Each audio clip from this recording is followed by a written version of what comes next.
After 33 years on this planet, I will finally see my father outside of a prison cell.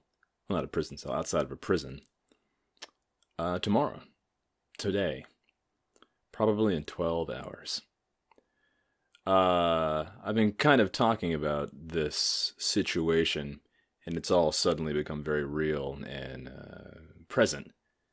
Um, Essentially, long story, if you're just kind of hopping into the narrative here, my father went to jail for an assortment of drug related charges when I was born, 1986, probably like the month I was born, if not like sometime before. Then my father went to prison and was in jail for 30 years, 26 years.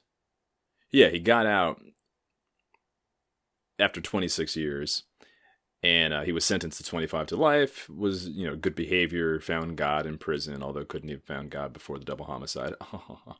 All that sort of good stuff. I never saw him when he got out of jail. I was bopping around the country or living in LA or just trying to find myself, so on and so forth, and really didn't feel the need to see him. Never had any animosity towards him. Never hated him for not being there. I just, as a child, in growing up, the defense mechanism I relied on was wild indifference. I was like, okay, he's in jail. But my mom made sure to bring me to visit him all throughout my childhood growing up. So he wasn't a stranger by any stretch of the imagination. But he also wasn't my father in that sense. I mean, he was. We'd always talk and he'd give me all these sort of parables and, insights on life. And there's a lot that I do value about the man and cherish. But fast forward to 2020, he went back to jail for violating parole while he was out, and I never saw him. And he passed the parole board, and he was supposed to get out in June. The COVID-19 situation accelerated his release date, and now he gets out today. My situation is that I'm quarantined at my family's house, which is my mom's house. It was my grandmother's house and was in the family for a long time. She passed away. My mother lives here, and I'm quarantining here for a variety of reasons, but mostly I'm like, hey, these are crazy times. Let me try to consolidate the family and keep an eye on things and help out where I can with what I can. She tells me 2 days ago, oh, your father is getting out of jail. I was like, oh, well, that's good. Where's he staying? She goes, here. And let me paint a picture for you. It's an overcast Dutchess County day. She tells me that. I look out the window and am silent for about 2 minutes. In the kitchen, you can hear the kettle boiling. I'm boiling some water for tea. You can hear it start to whistle. If God was doing some stage direction, he'd be killing it. And my mom tells me my water's boiling, which I can obviously fucking hear. Because clearly I'm furious that I'm just now learning that he's going to be staying here. Now, initially, I'm thinking, oh, just because this COVID-19 situation happened, it was his last minute and he had nowhere else to go. And I was like, okay, maybe I'm being selfish and overreacting. I am very much a little Lord Fauntleroy, which is what my mom always called me. I'm a precocious single child for the most part. And so I was like, maybe I'm being selfish. So later on, after I calmed down, I asked my mom, I'm like, how long was this the plan for my dad to live here? And she goes, about a year and a half. Okay. So I'm like, this is my family's house. I grew up here. When my mom was off partying in the fucking city in the early 90s, she would deposit me here. My grandma lived here, and I would spend summers up here. So this is my home, ostensibly. And not like in an ownership sense. It's just like, this is where I identify my center to be. So I'm like, when were you going to tell me this was the plan? Again, I understand all this is for a therapist, but I don't have one. So this is what this podcast is for. Ouch, my 30s. And also, meanwhile, so I have this relationship with my father on the phone where we talk a lot. He wants, I've mentioned on this podcast, him wanting me to help him with his screenplay and so on and so forth. I'm like, when were either of you going to fucking tell me that I was going to have, after 33 years, a live-in father? So what this kind of goes to, and I guess the point of all this, is trust. I've never trusted my mother. She's always kept things from me until the last minute, or has invited situations into my life that were very traumatizing at her hand, mainly dudes. She has always dated shitty men, except for my stepfather, who was an asshole, but he was a good guy. But she scared him off. And I know it's not fair to put the blame on her, but as an adult, more information coming to light, it was fucking her fault. So once again, I'm like thrown back into this like childhood situation where I'm left to sort of have to passively accept some weird dude she's bringing back into my life. Obviously, he's my father, but I don't know this guy. Not really. I've said this before. It's like, I love him, I guess. The idea and presentation of him that I've been able to garner from less than 30 prison visits over 33 years and, many phone calls. I assume I like this guy. But to go from 0 to living with him at a place that, this is my grandma's house. I don't think my grandma liked this guy. I brought him up once, when she was alive. I was like, hey, my dad something. And she just like blinked and stared at me. And I was like, okay, fair enough. So it's a very, as you can imagine, it's not just an awkward situation. It's like a potentially volatile situation. And I'm not sure what he expects, like I regard people coolly at best. Even people I love, people I actually am dear to. I'm pretty emotionally even with them, outside of a few drinks. This dude showing up and being like, I don't know if he expects me to be like, hey, let's go for a walk now and let me tell you about life and what I think needs to happen. Like, I don't know. Like, my plan is to continue to drink and play Call of Duty with my friends until this fucking quarantine is done. And then occasionally do some work and try to put together some creative ideas for my return to stand-up comedy when live stand-up comedy returns. Now ain't the time for me. I have on that list of priorities is not my father. And again, this all sounds really callous, but I guess the point, going back to trust, is that I wanted he needs to earn that relationship. God, this is so for a therapist. If any of you are still listening, I really appreciate it. But like, I wanted to be able to build up to this. You know what I mean? I wanted there to be the opportunity to say, okay, yeah, maybe we'll get to that point where I can like sit down to dinner with my mom and my dad and like feel good about it. Not like them secretly put this situation together and never tell me, and have it forced upon me secretly. It's just wild. It's a wild, surreal thing, It's like, it feels surreal. And not just because like, wow, my dad after 33 years. It's not, I just don't care. And I'm not sure if he's ready for me not to care. And I'm sure I'll like get choked up or something, like seeing my father outside of prison walls for the first time and all that. But at the same time, I'm very angry that the situation was sort of put together this way. And my mom's delusional, and I expressed this to her as best I could, and she kind of understood it and apologized. But like, she lives in another world, and I don't know if that's from her own trauma, and she can't process the reality of the situation. And she's not even. It's a lot. This is very much a lot, and this is the point of this podcast. These situations you just never thought you'd find yourself in. And no one gives you the tools or the preparation to handle them. So I hope this serves as at least not a guide, but perhaps these anecdotes can give people insight into their own awkward situations in dealing with their family. Because, like, again, my extended family, I have a lot of fondness for, but I'm in no rush to establish long dormant relationships out of some false sense of obligation of family. It's like I'm trying to get out of bed and not put a bullet in my fucking head. Not like, okay, let's go catch up with these half-brothers that I have because my father was a fucking philanderer, and like put together this bullshit it's a lot. Oh boy, it's a lot.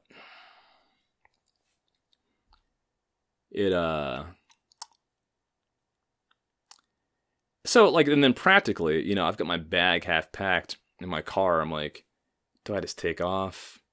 I want to take off. But obviously it's the fucking pandemic, so there's nowhere to go. But I'd happily like Airbnb on a beach or go to Austin, Texas or Madison, Wisconsin and just quarantine, have my own place there. But, God, I'm going to fucking move in the middle of the pandemic. Yeah, fuck my mom. This is like such a stupid situation to be in. Uh, but I'm not gonna leave because I don't know what this guy's plans are. You know, he's a fucking criminal.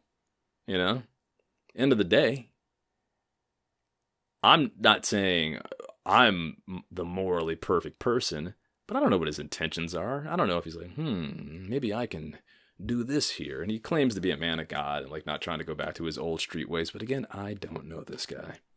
And I wanted to get to know this guy on my own terms at a pace that was right for me, not have it thrust upon me. And again, the circumstances, I get it, you know, COVID, you know, prisons were like, that's fine. But they actively did not tell me. And I have a fair reason why. Because they knew I wouldn't react positively to it. And I feel like they were trying to trap him because I've always avoided my father. And he thinks I owe him something. I think he thinks I owe him my presence. I don't. You fucked my mom and you went to jail. That's the end of the relationship that I have to have with you. Anything after that is extra. And I'd like it to be. And I don't mean to be callous, but I'm sure some therapists out there would say, you know, you're not beholden to this situation. Yeah. I hate white people and their normal families.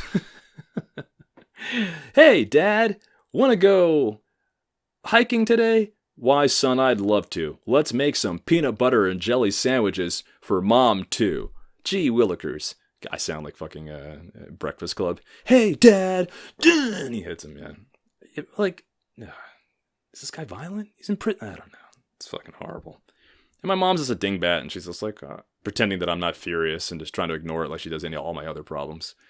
So yeah, if I don't kill myself after all, I won't kill myself. No, I won't give him the satisfaction. I have to protect this property and this land that was my grandmother's from his, because I think like in the 80s, apparently, like I think he tried to like sell the property for some like drug bullshit too. I don't know, man. It is heavy. And it is, again, I mentioned this on the previous episode, that in 5 years, hundreds of thousands of people will be listening to. Not 12. I appreciate my stepfather, who was a corrections officer, his sternness, because in his fucking annoying, stern sort of disposition, I knew where he stood. I knew where he stood. His morals were annoying, but I trusted him to never be a bad dude to my mom or to my sister. He might have slipped up once, but in general, he was a good guy. And now I got this wild card fucking M6 BMW drug dealing Armani suit dad who's going to be living in the goddamn woods for God knows what purpose, because he's not a fucking lumberjack. He don't maybe it'll be temporary and it'll all blow over, but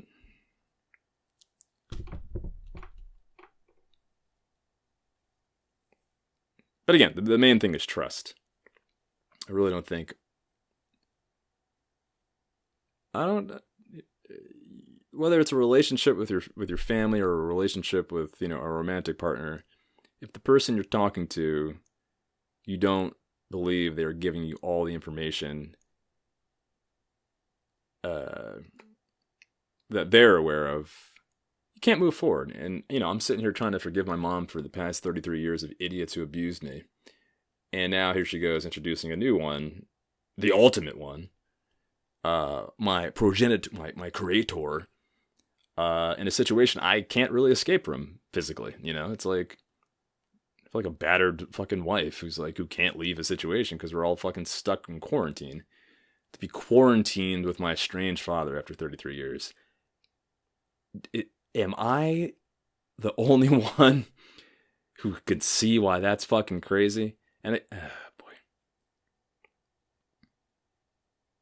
Yeah.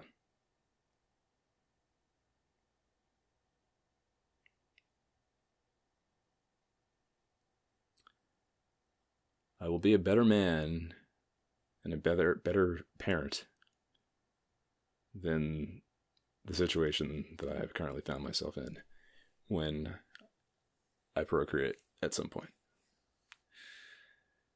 I think I'll be all right. But again, I don't owe him shit. I'm sitting here, I'm just going to give him a handshake and say, hey, good to see you. All right, welcome to the house. Anything I can get you? Okay. Enjoy yourself. I know a lot of people are just like, you should get to know your father, like you'll regret it and blah blah blah. I'm not saying I don't want to, but didn't want to with a proverbial and potentially literal gun held to my head. It's like you don't just get to fucking cheat code your way into my life. Because I value my privacy and I value the connections that I keep. And I'm very careful of the company that I keep.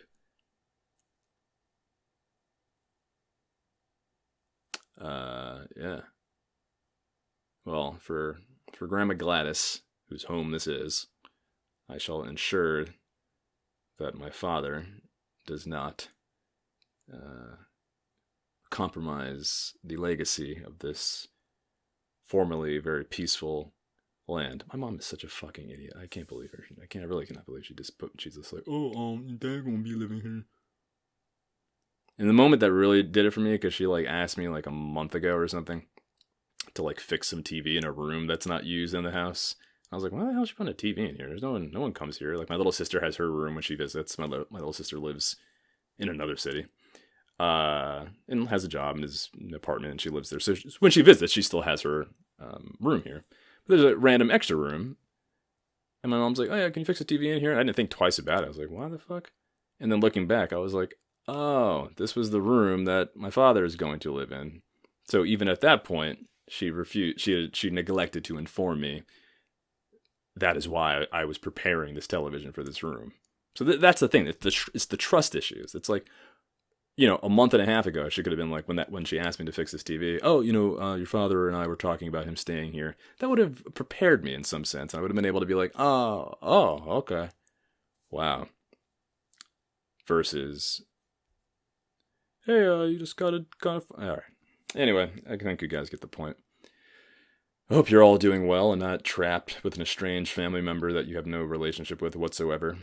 But many people probably are. So I hope if you are in that situation, whether it's a spouse or partner, girlfriend, boyfriend, or just a family member that's just not someone you want to be in tight quarters with, I now know your pain. Or actually, I don't know your pain yet.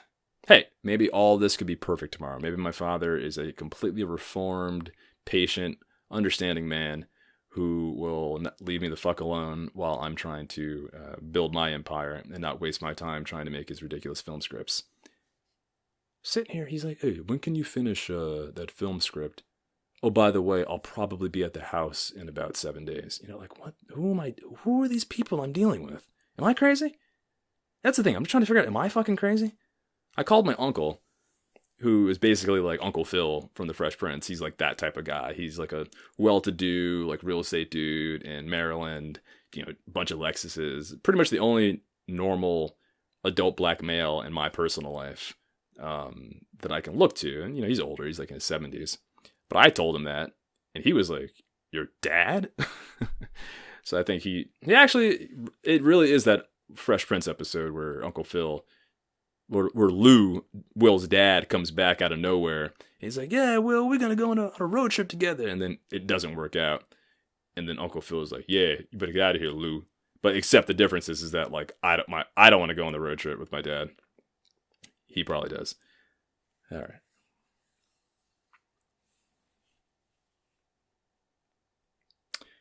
Thanks, guys. Ouch! My 30s.